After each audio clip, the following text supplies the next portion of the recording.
So you're looking for more information on the basics of Eureka or Eureka meta-leveling strategies, and you've come to YouTube to get up to speed. If you've spent a little bit of time in Eureka though, you start to notice that some of the information presented in guides is either misleading or downright inaccurate.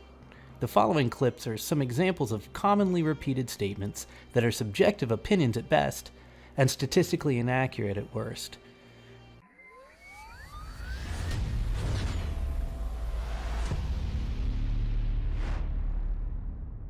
Because of its many quirks, Pagos feels more rewarding the more you get to know it. Or, in that Baldesion arsenal, we'll talk about it, I promise. There's one notorious monster set called Brothers, which is just 2 Minotaurs that you'll have to fight at the same time. They cast an ability called Blood Brothers, which mutates the other Minotaur. Do not silence this. Letting them mutate makes the fight give more EXP and light at the end. So do not silence Blood Brothers. If you want to get the most crystal yield, or the vitilated ether yield for your crystals, then you're going to want to let them mutate. This means you'll get way more light for the kettle, and in turn be able to get way more crystals. Now on top of that, there's elementals around the map that if you stand near them, they give you a damage buff and an EXP buff. The EXP portion of that buff is actually permanent, so you will always have that boost in EXP, which just speeds up the whole process. Now level 9. Sit at your home base if lazy and watch anime or YouTube. Have your map open for fates. Do all the fates, they give lots of EXP, even if they're many levels above, do your fates. The next thing you should know is that you should be doing everything in Eureka as a group. This makes survivability way easier, and you can get credit for killing higher level bosses, which is very important for progression. My best advice to you is to just get into a fate group and just follow the people who know what they're doing. Parties will get together called prep parties, and those are parties that prepare the notorious monster fates. So you can join those, and that can also give you a pretty good amount of XP if you are around the same level as those monsters. You should be looking in Shout Chat for a party to find people to complete your challenge log.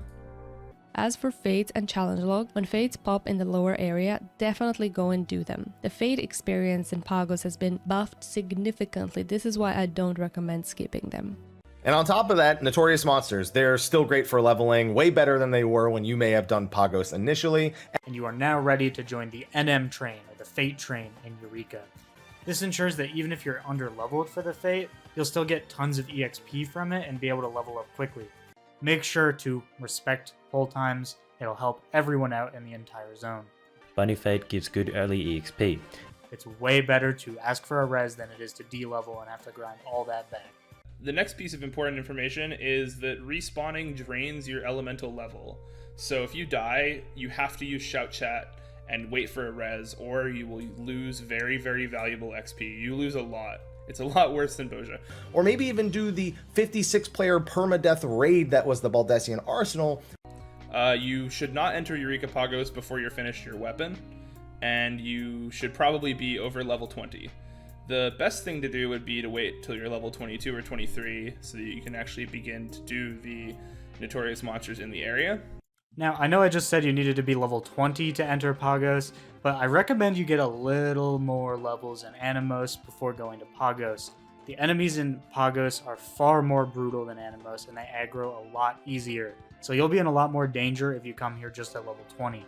That's why a lot of people elect to stay in Animos until approaching level 25. It goes to 9, and you're going to want to get it to 9 because you effectively get a bonus crystal, because if I were to turn this in right now, I would lose this little bit of crystal here, and that allows us to get to the crystal forge here. Alright. And using your challenge log here is definitely the best use of your time. The reason you actually don't want to enter the blue portals and wait for the red ones is because if you take a blue portal, it'll actually make another red portal disappear somewhere on the map. If you're in a full BA run, everyone has to go through the red portals, otherwise people aren't going to be able to get in. What are some other examples of things that aren't true that people believe and perpetuate due to being incorrectly stated in guides? Let me know in the comments, and subscribe to the channel to stay notified as we roll out the most detailed and exhaustive Eureka and Baldesion Arsenal guide series ever created.